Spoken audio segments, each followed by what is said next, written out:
On dit que dans le nord du Burkina Faso, là où la poussière rouge danse avec le vent de l'harmattan, se dresse un baobab plus ancien que la mémoire des hommes. Les anciens l'appellent le gardien des deux lunes. Sous son ombre vivait Baba Sékou Traoré, un homme que tout le village respectait, mais que même le courage n'empêchait pas de craindre certaines nuits. Il avait deux fils, Amadou, l'aîné, 18 ans, fort, droit, héritier évident. Et puis, il y avait Issa, 14 ans, silencieux, observateur, toujours légèrement en retrait, comme si l'ombre l'avait choisi avant même sa naissance.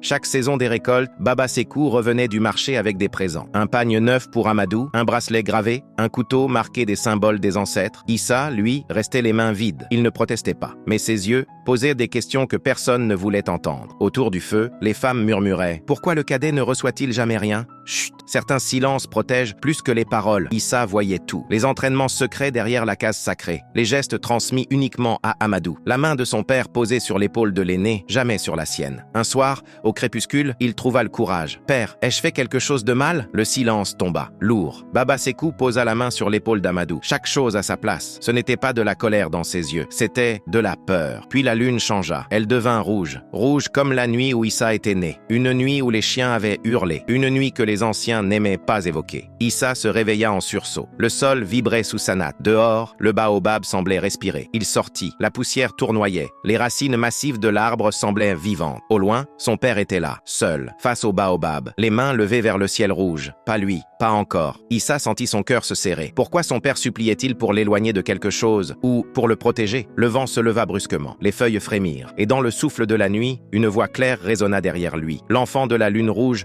ne peut pas rester dans l'ombre éternellement. Issa se retourna. Personne. Seulement le baobab, immobile, mais vivant. Et dans ses yeux, pour la première fois, la peur laissa place à une vérité plus grande. Son exclusion n'était pas un rejet. C'était le début d'un destin. Et ce destin venait de s'éveiller.